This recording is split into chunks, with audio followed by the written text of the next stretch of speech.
In a world of Johnnies, Timmies, and Spikes, we must all arrive at the win condition. Dropping knowledge. Dropping that lore knowledge. There you go. Hey, at one point you'll just win. I produce 12 million mana. Who needs a flipped Azor's Gateway? I can be a salty person sometimes. Maybe Deadpool is right, and it now is a superpower to have common sense.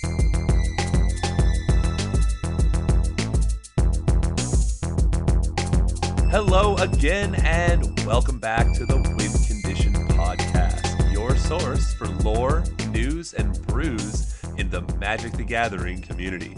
My name is Sean. I'm your host. I'm joined by my co-host, Greg. How's it going, Greg? Doing all right today. Wonderful. Well, we're coming to you from a Friday here at the end of March, and we got a lot of stuff to talk about today. But before we get started, let's remind you that our show is brought to you by Flipside Gaming at flipsidegaming.com, where any order you make, whether it's sealed product or singles, any order over $10, use that promo code WINCONDITION in all caps to save yourself 10% off your purchase, which will help contribute to future show giveaways. So, Greg, we have a whole new chapter in this Dominaria story to look forward to. So, without delay, let's head on over to Lore Corner.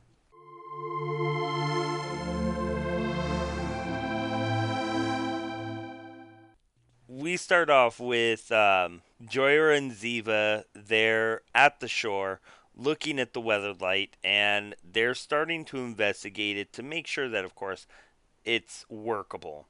Right. Pretty much all that's left was a Thran skeleton and the engines itself. And, of course, one of the things that they're most interested about is to make sure that that hole is still in good condition and that that power stone is not destroyed. Ooh, that power stone, though.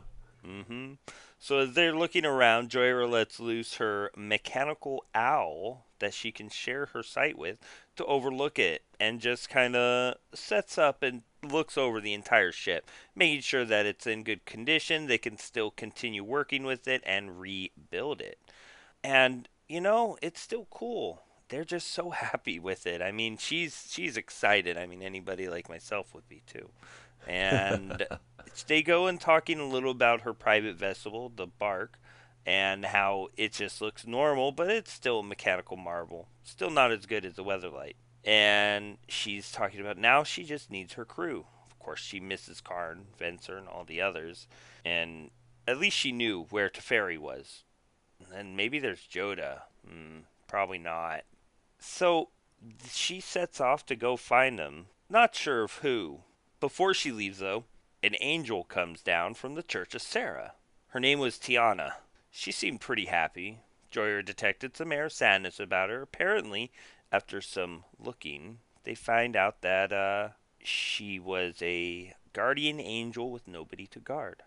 Although she looks at the ship, what's left of the Weatherlight's bare spine is like, hey, that's Gerard's blade in the portraits. Oh, well, of course. I didn't know why I didn't realize that before. And Joyra looks at her.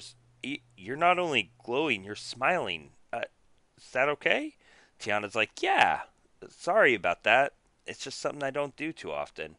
And now she's crying. The angel's crying because of happiness. And she's like, no, I'm not. There's a lot of sand in the air today. I'm surprised everyone isn't crying. It actually had rained earlier. The sand was still damp, and the breeze had nothing in it but the salty ocean. Joyra looks up to Tiana and says, so why are you crying? I really don't know. It seems to be going away now, whatever it was. Joyra wasn't so sure. But they decided to take a look inside and see if the power stone was still working. Well, Tiana was trying to avoid it, and they go in. They get into the Weatherlight's hull, and there it is. They found the power stone. It wasn't as quite radiant as necessary to actually power the Weatherlight, so there was a bit of consideration as to how to approach either revitalizing or possibly even discarding the Power Stone and looking for an alternate source of power. But, well, it's still here, Hottie said dubiously. And so Tien, the angel, said, well, that's, a good sign, isn't it? Joyra's looking at it saying, okay, well, It's Tiana. Tiana. There you go. So Tiana was actually sent from Sarah's realm to take care over the Power Stone because when Urza had actually forced the collapse of Sarah's realm into this Power Stone, yes, that's right. He collapsed an entire plane into a Power Stone in order to power this Weatherlight ship to do whatever it deemed necessary. That was a pretty daunting task. And so Tiana is considering this Power Stone and everything contained within. And Joyra says, if we can't use this Power Stone, then we are to discard of it. And it's, basically its contents, all of Sarah's realm within there. So Tien is looking at it going, wow, this is so much. I don't know, precisely what to do here or what to think. But Joyra says, hey, do you think you can try as best you can to revitalize this Power Stone? And Tiana says, I can try. So, and Joyra says, it is Sarah's Power Stone. Perhaps it'll respond to you. So Tien said, okay, I'll give it a shot. So she kind of closes her eyes and focuses and starts to kind of radiate herself. All of a sudden, almost against the odds, this Power Stone starts to glow and starts to function again. And Joyra's getting excited. However, I got to think that there's a little bit of Tiana saying, oh man, if this works, then Sarah's realm is going to stay trapped within this Power Stone. But if it doesn't, we could potentially look about setting it free. But it is working. So I think that kind of underlies her emotions in regards to what she's actually doing with this Power Stone. And then Joyra, upon seeing her success, says, she actually asks her, will you help us? Will you watch over the Weatherlight? And Tiana says, why me? And Joyra says, well, you have an aptitude. I've seen it. And you're an angel, so I know I can trust you. And Tiana kind of thinks about it for a second and eventually says, yes, I think yes. So, as we continue on, Joyra thinks to herself that gathering her crew would be a long journey, but Joyra had then planned and prepared for it already. So, leaving behind the supply ship, she took her bark to the coast of Jamura and the city of Susquehanna, which is known to be a very populous city of trade with goods and all sorts of pretty much anything you can find. Anywhere there was mostly people of darker color from Femrith and the descendants of Lost Zolfir, which is that city that was vanished by Teferi. As she moves around, she hears some yelling. The Cabal! The Cabal spy in the treasury of Serin Mercantile. Well, she can't but just stand aside, but they're going in two directions. As she activates her owl, splitting its attention between her and what's going on in the courtyard below, the owl goes to the top to see what's going on the roof. It's a pretty useful owl. Right? That owl's great. So, as Joyra is looking down into this kind of plaza, there's a swordswoman there dealing with 3 Cabal minions. There's also a Cabal cleric there. And she's fighting them and beating them up, punching, flailing all around like you might see a Jedi normally. And then one of them casts a spell directly at her of death magic, and she shrugs it off as if it was nothing. And Joyra looks at us like, oh, now that's interesting.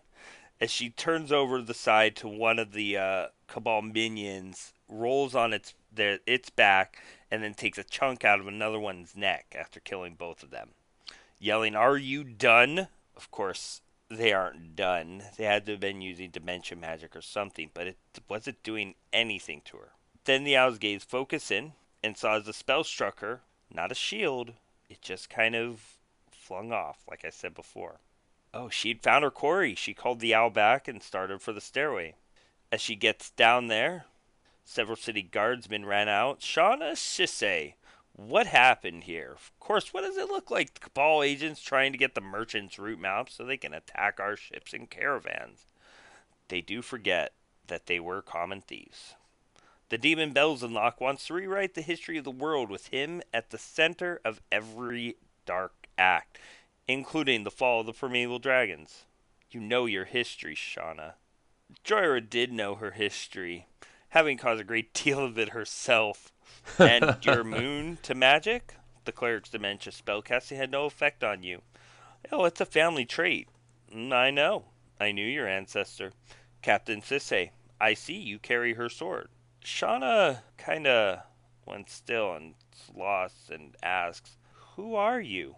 I'm Joyra, and I came here to find you. They went back up to one of the wine bars, and Shauna's like, How did you find me?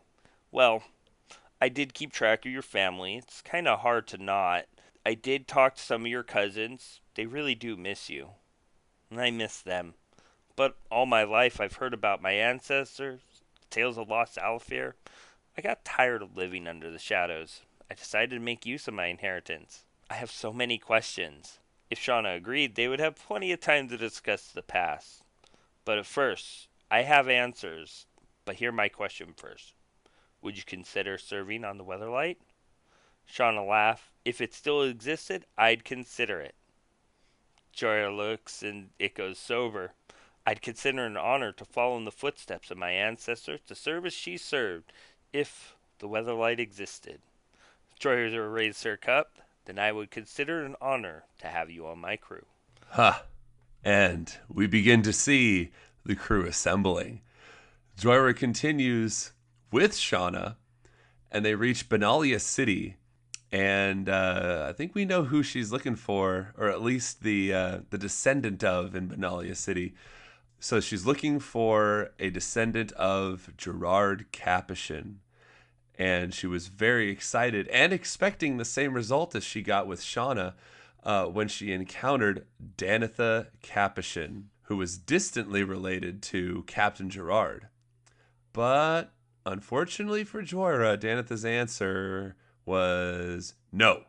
Very, very short, very final. And Joyra says, we need a Capuchin on the Weatherlight. It's only fitting, and it just seems right.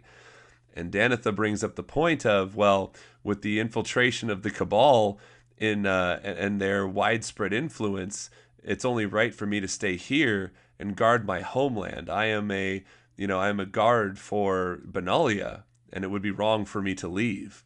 And Joyra has a very hard time arguing against this. She says, obviously, you are not afraid of a fight. And Danitha just tells her, I'm sworn to defend this land. And Joyra says, I understand.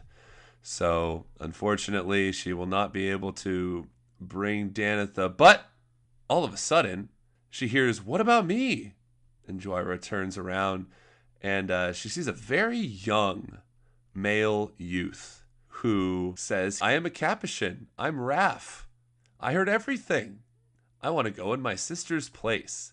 And Joyra's kind of like, dude, you're tiny and you really don't look that experienced. I'm really not that convinced that you should come along. I mean, how old are you? 13? And Shauna kind of shares in the skepticism, asking just how legitimate this Raph character really is and how serious he is on joining them on the Weatherlight.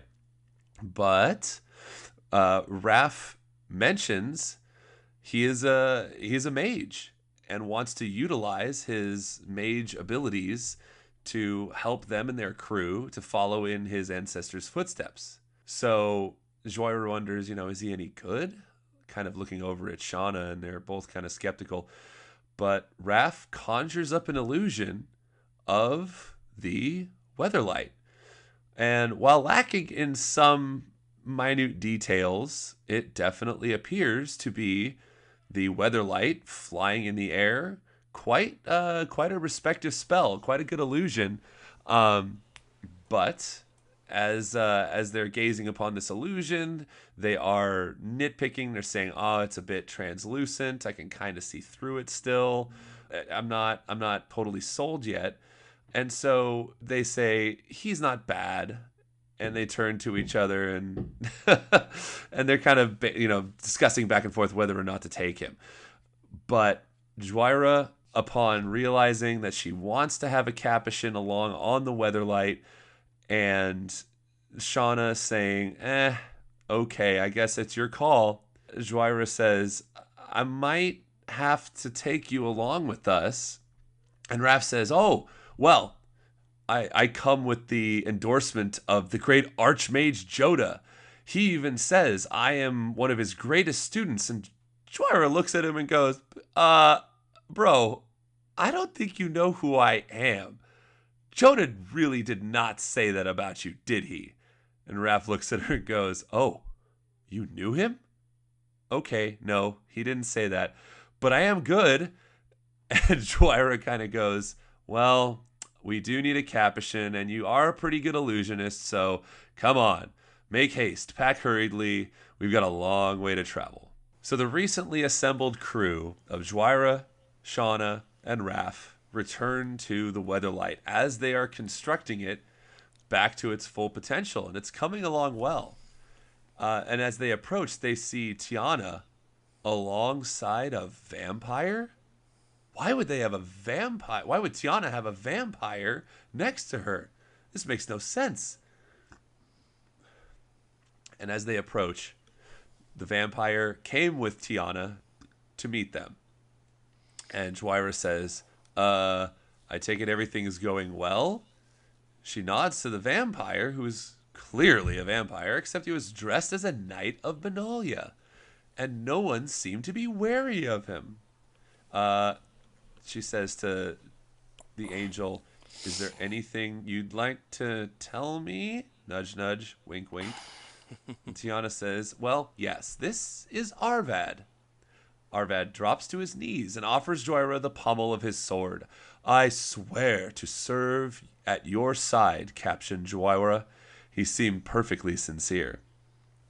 And Joira says, eh? Kind of looks at Tiana, and Tiana says, it's a long story. And Joira says, I'm not sure we have time for it now. And as she pulls a timepiece out of her vest, she begins to say, I'm expecting a... And all of a sudden, with a rush of wind and golden light, a Johnny Goldmane appeared on the shore. He gazed up at the Weatherlight with a satisfied expression. A friend to arrive, Joira smiled. Now, we are ready. Holy cow. We have a Johnny showing up to assist the crew of the newly reconstructed Weatherlight. Greg, what is going on? More like what isn't going on. Right? You got vampires. You got an angel that's going to be the ship's engineer, an illusionist to take the spot of the Capuchin, and Sisse is the man-at-arms. I don't know. Everything's so different this time. But I will say one thing, I'm excited. Yes, it is different, and yet so much of it is the same, enough to sort of well up this nostalgia within you as you read the story, to remember the old characters, and now we see their descendants taking charge of the almighty Weatherlight. I mean, this is just, I am on the edge of my seat waiting to see what happens in our future stories.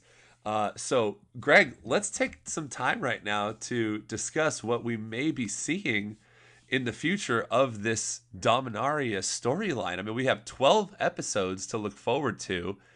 And what, 12? Jeez. 12 episodes. Now, remember, the previous story layouts, we had 2 set blocks. Let's just take the Ixalan block, for example. You had 6 stories for Ixalan and 6 stories for Rivals of Ixalan. Now, correct. They are smashing this all together. And at the end of the Rivals of Ixalan story, we did see Jace jump aboard what we believe is the Weatherlight. And we have Gideon.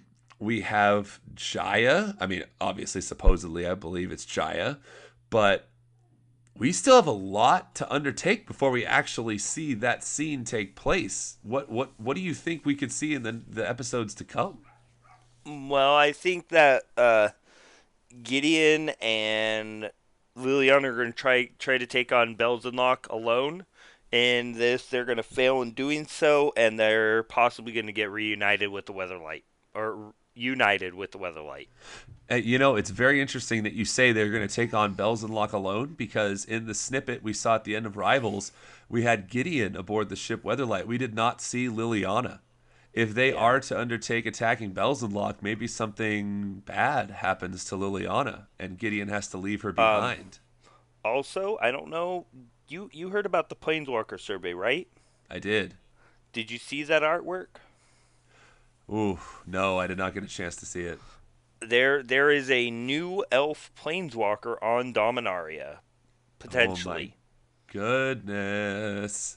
That has a spirit bow. I mean, and catches them all. We haven't seen the full spoiler of Dominaria yet, but in the weeks to come, we're going to be seeing a lot of stuff, possibly some stuff that will absolutely blow our minds. So, yeah. Why don't we take this moment to transition and let's head on, talk about some new preview cards we've seen in As Foretold.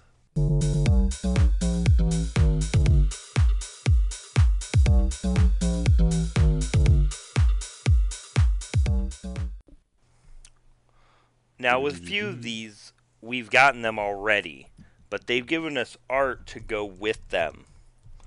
We're going to start off with Monday of this week, that being the 26th, with the start of Magic on Dominaria, or what we may believe to be, with Wizard's Lightning. Oh, it's so good. 2 generic and a red instant. The spell costs 2 less if you cast it. When you cast, if you control a wizard. And it says, Wizard's Lightning deals 3 damage to any target. Now remember, that's that new wording that they're going with, is any target. Right. That could be creature, planeswalker, or player. That is correct. And then if you read this flavor text, it says, the study of magic began when the first mage taught herself to throw lightning. And then we have Wizard's Retort. Yes, we have Wizard's Retort, which is 1 blue. This spell costs 1 less to cast if you control a wizard. Counter target spell. It is an instant, of course. And the flavor text on this card says, the second mage learned to dissipate blasts of lightning, threat and response. Thus did the study of magic progress. So, now, go ahead. These are lightning bolt and counterspell, but they're a little bit different. And I think this is a great way to play up to how Magic started. I agree completely. I mean, I think lightning bolt might be a bit too powerful to print in standard, as would counterspell, but these cards with these mild restrictions give us a chance to sort of search for a way to unlock the original potential of the spells that we originally got in Alpha, Beta, and Unlimited. I mean, you have 1-drop wizards in both red and blue that will enable you to play these spells for their discounted cost. And I think that will really sort of help these cards gain some time in the spotlight. I mean, obviously, mono red is huge, and blue, while this may have a bit of trouble in standard to see play, I guarantee you that there are plenty of wizards in modern that will allow this to be a true blue counterspell. Yeah. And I love this flavor text here. Just really sort of, jamming home the origins of magic. I mean, lightning bolt, the first spell cast by a wizard, and then counter spell, the second spell cast by a wizard. Seems only fitting.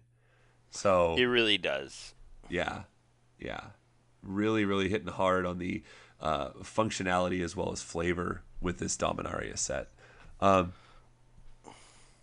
And then, Then, go ahead. well, I was just going to move to the next one. Yes, go ahead. So, our next one, we start off on the 27th, so that would be Tuesday, and it is the first eruption. Now, this is one of the saga cards. It is Oh, I two thought you were going to generic go and a over the red. other ones on 26th. Well, technically, they didn't do an article on them. Do you want to go over those two? We did talk about Fall of the Thran, and I think we did talk about Triumph of Gerard. Mm-hmm. Or no, we talked about History of Benalia, but we did not talk Yep. about Daneth the Capuchin Paragon. You mean SRAM 2.0?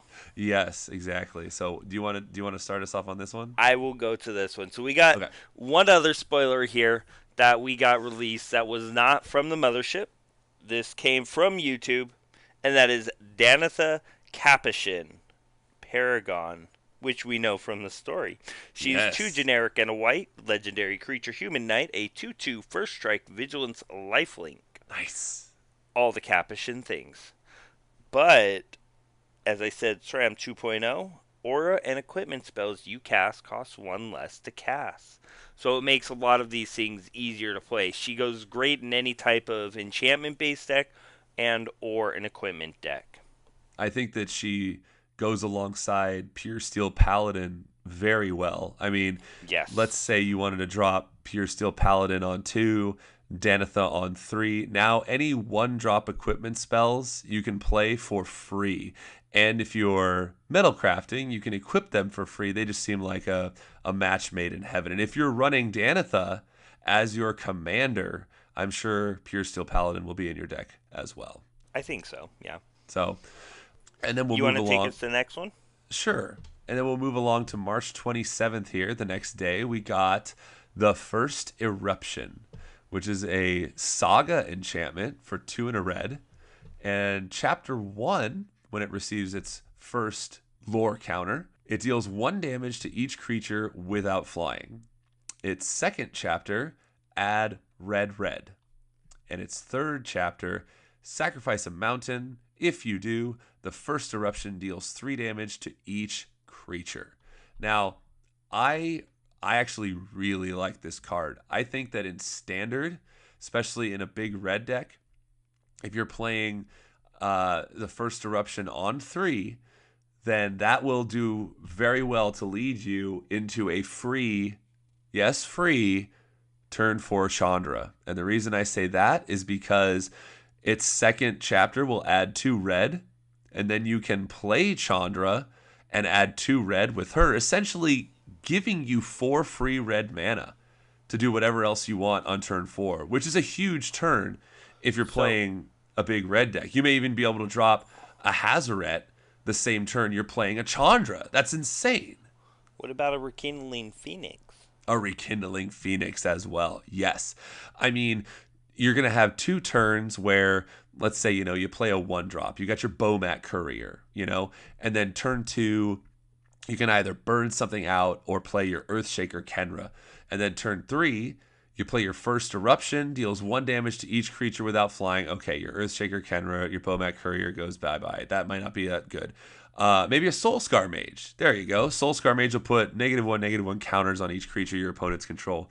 Anyway, then the following turn, you follow that up with a Chandra and a Hazaret. That's nuts. And then the following turn, sacrificing a mountain, you deal 3 damage to each creature, clearing the way for your Hazaret and your Chandra to do even more damage. That seems extremely strong. I think this is a very, very good card that will definitely see some standard play. I would sure hope so. Yeah. And then the art on this is just something amazing. It is a tapestry that shows the 3 stages, and it just looks great.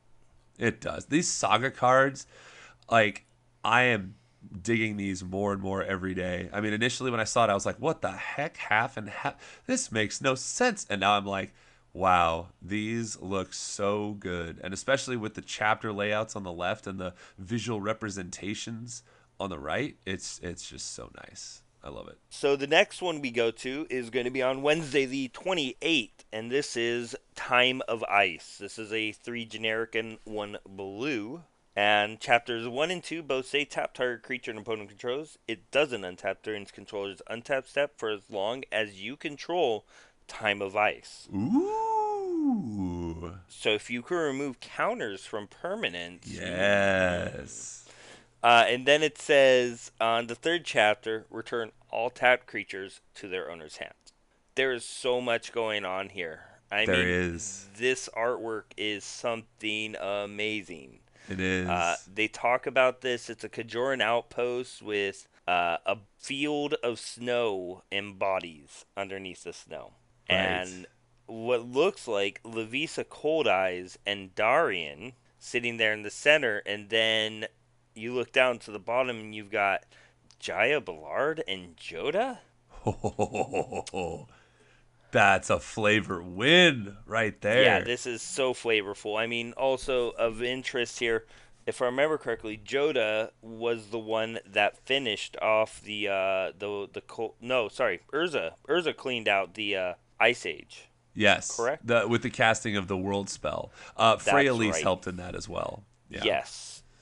No, Right. It says Fraley's cast the world spell that broke it, not Urza. Oh, okay. There you go. Dropping knowledge. Dropping that lore Dropping knowledge.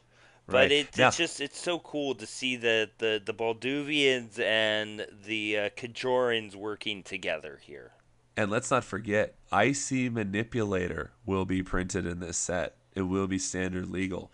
So returning all tapped creatures to their owner's hands is a real thing with support coming out. So Time of Ice. Watch out for it. That sounds like a pretty powerful card. Sounds cold to me.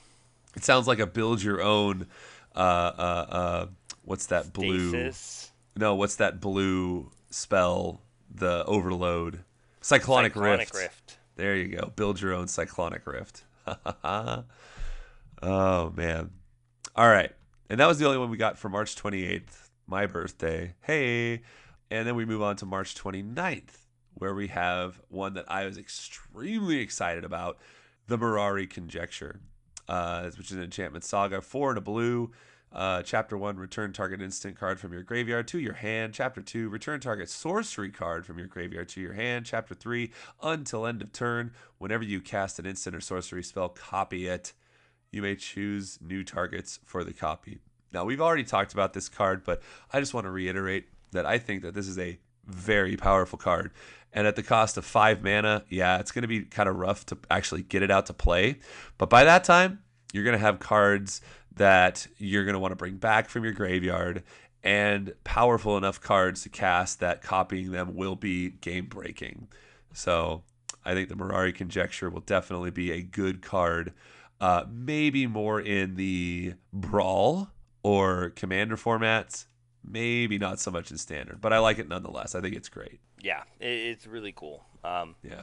And the artwork on that, if you notice, they're taking the idea of the Mirari a little differently than everything else and doing it like a magical math equation. Yes. There was one other card that we got from the 29th, and this is something that we did see already, but we did not talk about it, and that is a Power Stone Shard. 3 This generic is a good mana one. for an artifact, and it taps to add a colorless for each artifact you control named Power Stone Shard. Sounds like Cloudstone, or the Locust lands, Cloud Posts, and whatnot. It does. It does. Now, correct me if I'm wrong, but I think that there is a card, maybe, I don't know if it's in Standard or not, but that you cast, it's in an aura that you put on an artifact, and it creates a copy of the artifact every turn. Oh, it sure does. It's called Mechanized Production. Mechanized Production. But won't that be out of Standard once this comes out? No, because Kaladesh and all the way through Hour of Devastation will not rotate until the 4th quarter of this year. So that will be legal. I mean, talk about your mana production. That seems dumb. Hey, at one point you'll just win. Yeah, right? You're like, And then- I produced 12 million mana. Who needs a flipped Azor's Gateway? Right. And then I wanted to talk about the flavor text on this. It says, the light passing through a power stone is refracted by eternity and colored by planar energy. I wonder how the world appeared through Urza's eyes. Teferi. If you didn't know, Urza's eyes were the Might and the Meekstone, which were a pair of halves of a Thran Power Stone that were broken by Urza and Mishra as children. Right, that's the Might Stone and the Weak Stone. Weak Stone. Thank you. Yeah. Thank you. I said the wrong one. It's all good. But yeah, having Power Stones for eyes kind of makes you a badass. It sure does. Yeah. So. Are you ready to talk about this last card? I am. I think that I'm sorry. You know, I love did this. you read the art on this and what it actually is? It looks to be a whole bunch of different planes put together, all to make kind of a panoramic. But what is it? What is it? This is Karn's mending of the planar collapse, and these are different alternate timelines that could have happened to the Academy at Talaria West. Wow. So it is the Talarian Academy that you're looking at, and in that very first one there to his left, that's kind of lightly colored, that is the destroyed Talarian Academy. Then you go over and you see a Phyrexian Talarian Academy, and then you see one where the World Spell was never cast, and it was in an Ice Age. Wow. Yeah. That's deep. That's awesome. What a cool looking card. Mm-hmm. But mechanically, Karn's Temporal Sundering is a legendary sorcery, so you get that pretty sweet frame on the top. It's 4 blue. Target player takes an extra turn after this one. Return up to 1 target non-land permanent to its owner's hand. Exile Karn's Temporal Sundering. Oh, and then the flavor text is pretty sweet. Centuries ago, a quest to harness time became a spiral into chaos. Man. And if you read our previous lore stories in regards to Karn and Teferi, you can find out how that is so very true. Well, I want to talk about this. You notice how they talk about planar chaos and time spiral there? Yes. Which are the times when everything went really bad there. Yeah. I think that's kind of cool. Sorry. No, that's okay. Alternate realities. You had cards that you were used to seeing one way get printed in the opposite colors doing something completely different. A good representation of how these realities can be twisted, throughout the course of being, so to speak. But yeah, functionally, I think this card is actually pretty amazing. I mean, you look at previous iterations of taking extra turns, like the classic Time Warp, which is costing you 5. You're essentially getting an unsummoned staple to this Time Warp, creating Karn's Temporal Sundering, which a lot of times can be the difference. Whoa, this is a boomerang, not an unsummon. Oh, is it permanent? Target non-land permanent. Boomerang is permanent. So right, but you're right. Unsummon only hits creatures. You are correct. So it's a, disperse? Something like that, yeah. Something like that. But you're right. It's a non-land permanent.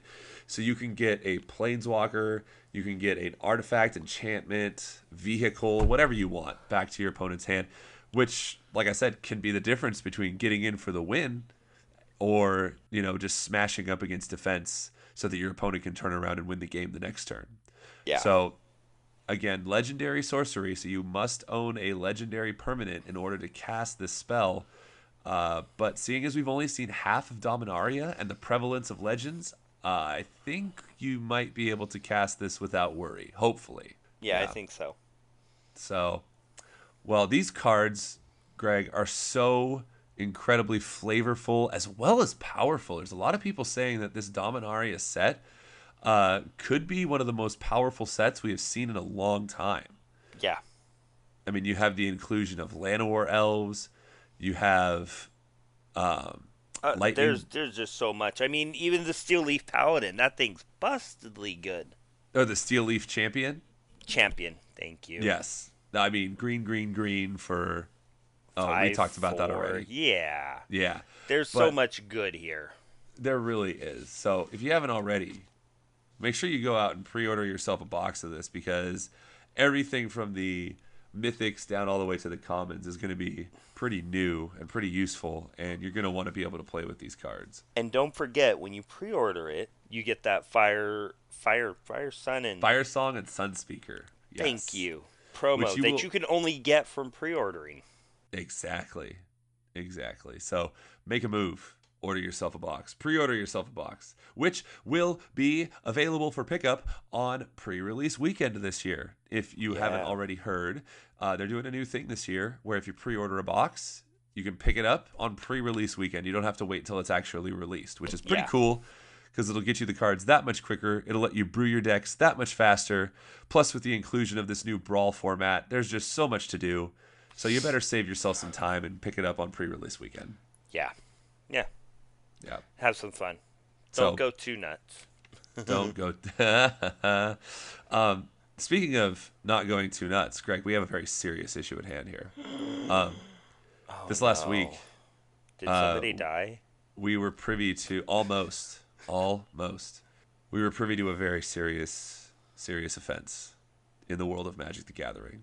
On coverage, nonetheless. We had a player who got pretty badly beaten, again, on camera, decide to pick up his cards, clean up his space, get ready to walk away, and the winning player extended his hand for a handshake. And the losing player refused and said, no, I'm not going to shake your hand. Continued picking up his cards, got ready to walk away, almost got up from the table. The winner extends his hand again. And the loser again refutes his offer. So this has been the news that we've been dealing with this week, as it's been a pretty slow week, save a few cool previews and an awesome story. But a lot of people are talking about this. So, Greg, I want to hear your opinion on how to actually assess and address this situation of handshakes after a game of Magic the Gathering. So, as you guys all know, I can be a salty person sometimes. No. Yeah. But if you ask me, the only time you should offer a handshake is if you're the losing party. The winner doing it is kind of a rude gesture dating back to the times, I don't know, the thousands? Ever since we started having what we would consider civilized... competitions? No, civilized anything. It's always been appropriate for the loser to put the hand out and not the winner. If the winner does it, it's a gesture of rudeness. So I feel that what this guy did, it's kind of not right. But the fact that it went and got pushed all the way here, come on, guys. This is just common sense. Could you have some? You know, maybe Deadpool is right, and it's a lost act, and it now is a superpower to have common sense. Well, I mean, I definitely appreciate that take on it. And speaking as a person who has played a lot of organized sports my whole life, it's been kind of ingrained into my mind that after any kind of competition, any kind of game is over, no matter how badly you've been beaten, you kind of line up as a team and you go through and you not necessarily shake your opponent's hand, but you at least kind of high five them or do something sort of signifying that this was a competition, and ultimately in the end we're going to be cool about it, we're going to move on. And yes, it's frustrating, I get it. I encountered a lot of people who held their hand back and didn't shake or high five or whatever, and obviously afterwards we would get together as a team and say, hey, did you see number 5? Oh yeah, they totally dissed me on the handshake, yeah, what a jerk, blah blah blah, and all that other stuff.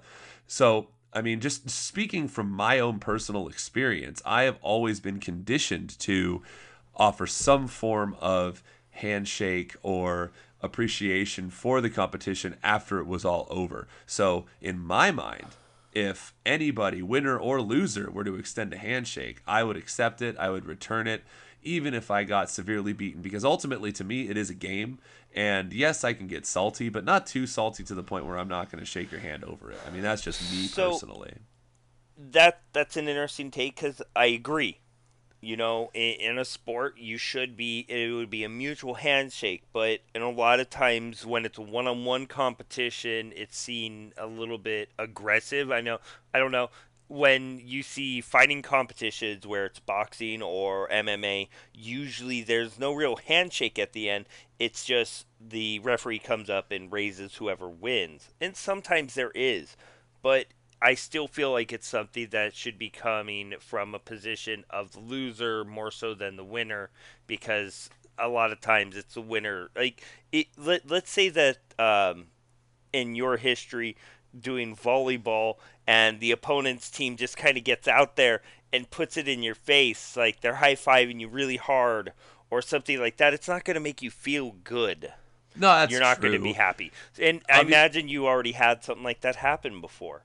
well, I And mean, that's kind of what a lot of people are seeing here with what happened with this Magic guy, is that the winner is like, I just crushed you and I need to morally crush you again. That's why I'm shaking your hand. I don't know if that's really going through this guy's head. I feel that it's more of a thing that the loser should reach out, because this is a game, this is a competition, and we are looking for good games. And this is just kind of bad sportsmanship on both players. true, true. But I mean, I've never really encountered a situation. People probably have, but for me personally, I've never encountered a situation where after we got severely beaten in whatever format the sport or card game was, I've never had my opponent come to me and shake my hand and kind of look me down and say, I kicked your ass. And, just rubbing it in my face. Now, I know there are people who do that, and there are people who are, obviously worse sports than others. But if that's the case, I mean, each opportunity presents itself differently. But, in the grand scheme of things, in a vacuum, so to speak, if you're going up against somebody you don't know and they beat you, I will at least give them the chance to be civil about it. And if they are, then I will return the favor. And if they're not, well, that's a case by case basis. And I can't say that on coverage I've ever seen a player win and then say to the other player, dude, you suck, or I can't believe you played that badly, or yeah, I'm going to take it all the way now. Thanks for losing, or something like that. Usually people, at least on camera, seem to be pretty good sports about it. And if that's the case, then in my opinion, just go through the motions, shake the hand, go away, because now everybody's talking about it, just whatever. Yeah. Yeah. Yeah. So, all right. Well, now that we've kind of forced the issue and talked about handshakes, among other things, in our news and announcements segment, we wanted to take it home, send it over to our final segment, kind of discuss a couple new decks that we've seen pop up here on TCG Player. Let's head on down to the Brewmaster's Lair.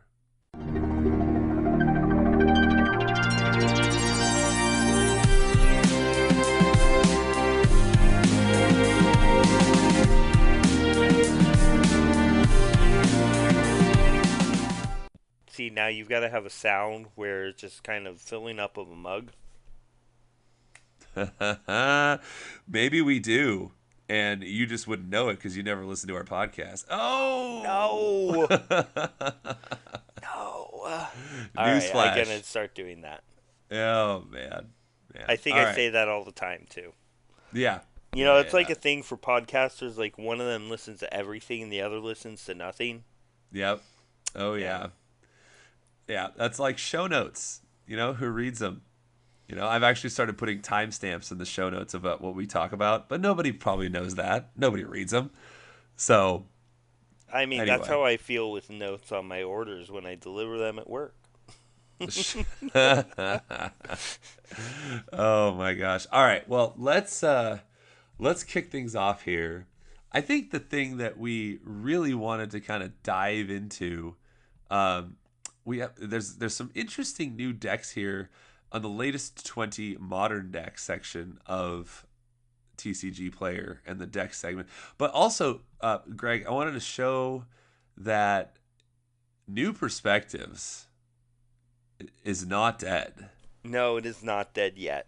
It is not completely dead. If you look at the Magic Online Standard PTQ on March 24th, right there in 5th place, we have New Perspectives combo. What the heck? Where has this been? Why is this all of a sudden finishing in 5th place of a PTQ? I don't know. Somehow it is. Now I do want to bring this up here. All these modern decks, they're not tournament winners. Well, they're not winning, correct. They didn't win the PTQ, but fifth place at a MTGO PTQ is nothing to sneeze at. That's true. I mean, it's hard to play a deck like this in Moto, mostly because of the fact that there's so much. It's incredibly click dependent. You've Yes, got to do all the things correct, and you're clicking like a madman to make sure you get it in there in time. right. And I also think that wasn't part of the New Perspectives deck that was prevalent during the time of Standard when we also had the Shadows over Innistrad block. They had that. Oh my gosh, it was some weirding spell, some aura that you would put on Zer's a land. weirding. No, not Zer's weirding. Was it Zer's weirding? Zer's It, weirding's the one that bounces all artifacts. okay, no, this was an enchant land that allowed it to tap for more than normal mana. But with the introduction of Ixalan, we have New Horizons, and this deck here is running one New Horizons, which is an enchant land for 2 and a green. When it enters the battlefield, put a 1/1 counter on target creature you control, and enchanted land has tap, add 2 mana of any one color to your mana pool. So it seems like that would be a pretty good substitute for whatever enchant land that was back in Shadows or Eldritch Moon. I'm not 100% sure. Um, Mm. but yeah, there's I haven't looked at a New Perspectives deck in a long time, and the fact that this is still showing up doing some good stuff is pretty cool. I It must say. is. Yeah. Yeah. So, all right. Were there any other decks in the The only standard list you wanted to talk about? I don't think there's anything else in standard. Okay. Wait. Black green mastermind control. Have you seen this or any decks that include Mastermind's acquisition? Nope. Oh man. Okay. Well, Tetsamok. let's dive into this one here. Walking Yeah, Ballista. you got some nasty dinos accompanied with some machine gunning robots. This is pretty sweet.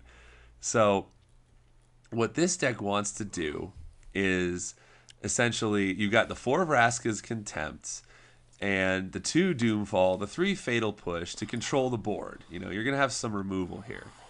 But then you've also got your Commune with Dinosaurs, Gift of Paradise, Hour of Promise, and Spring to Mind to ramp out some more land so you can play your beefy creatures like Carnage Tyrant, Tetsamok, even a big Walking Ballista. And you've also you're running the one of Mastermind's Acquisition, which, let's reiterate for everybody, 2 black sorcery, choose 1. Search your library for a card, put it in your hand, then shuffle your library. Or choose a card you own from outside the game and put it into your hand. This specifically references cards in your sideboard. So, Greg, what do we have here in the sideboard that look like juicy targets to get with this Mastermind's acquisition? I don't know. Approach of the Second Sun seems pretty Oh, good. oh. That is a win condition all in and of itself right there. That's pretty Yeah. sweet. And then this Golden Demise seems pretty strong there. Right. And I mean, if you look at what you're working with here and even just the main board, you've got Arch of Eroska to draw a card. Desert of the Glorified, which cycles, letting you draw a card. Desert of the Indomitable, you can cycle to draw a card. You're going to have ways to get to that Approach of the Second Sun faster than just waiting 7 turns. Yeah. And let's not mention the Argos Bloodfast in the board. That'll get you there even faster. It will. But it looks like this board is full of other answers for other opponents.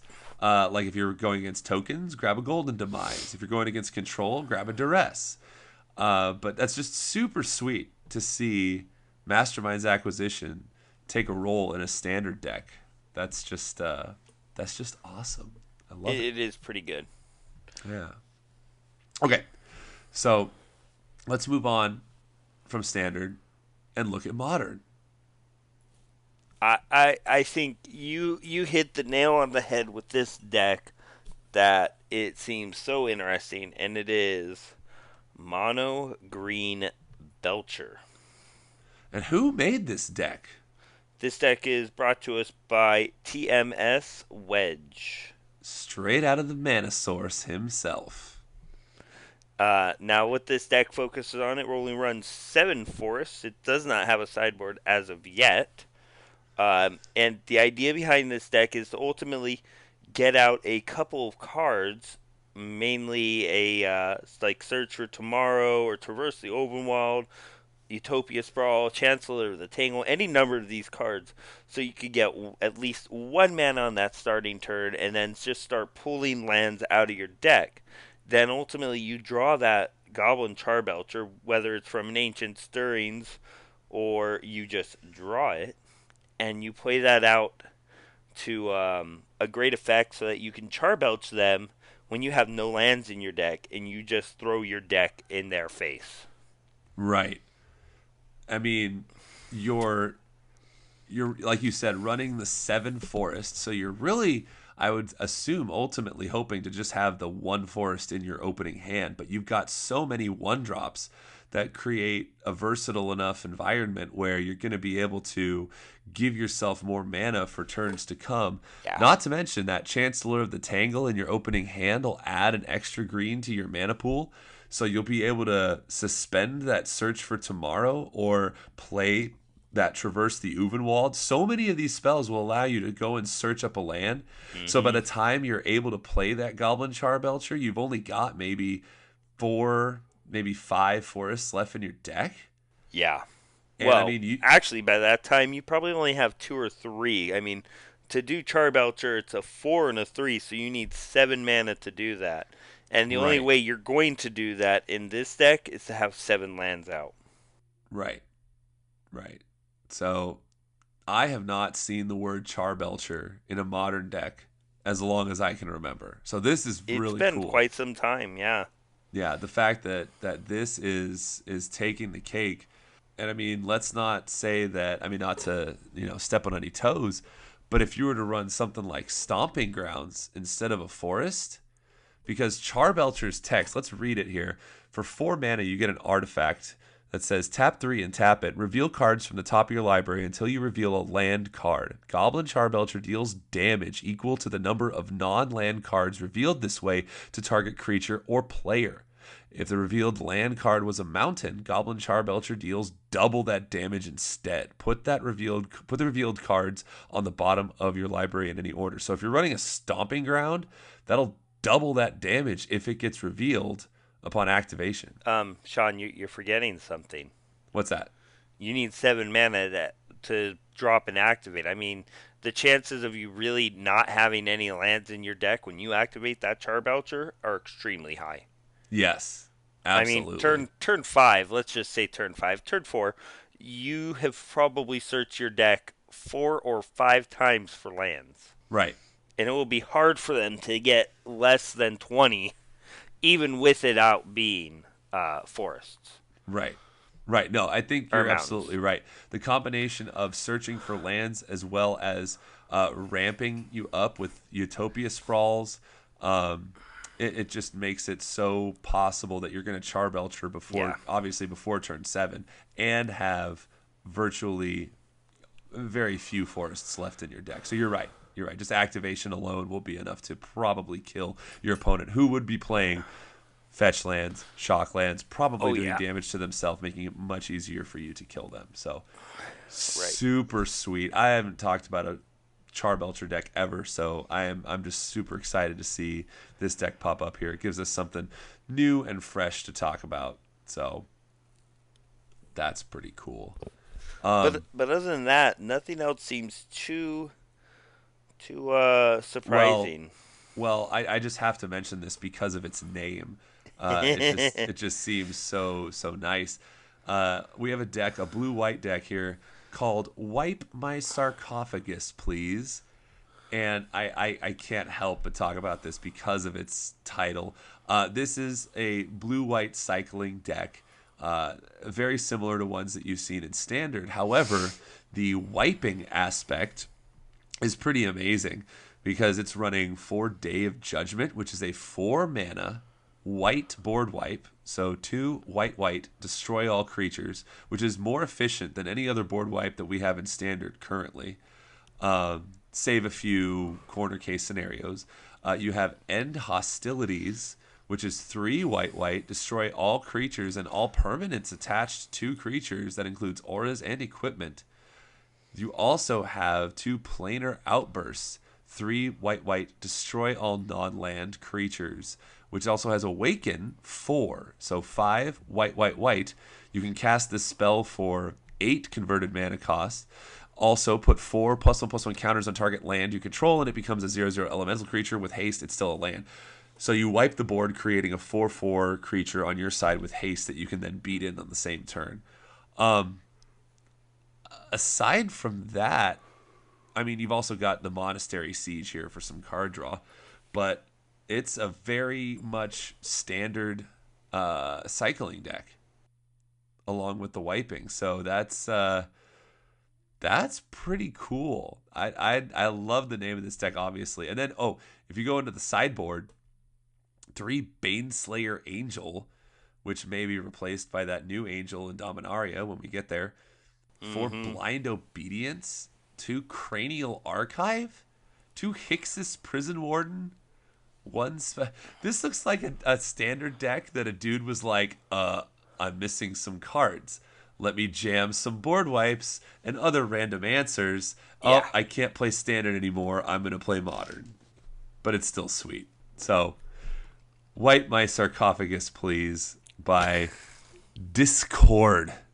Dyskhord. Wow. No shortage of ingenuity on the deck name as well as username.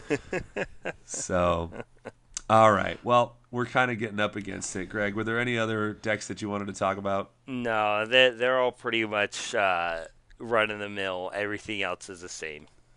All right. Well, thank you for letting me live my dream of talking about crazy decks. No it's problem. Always fun. Love it.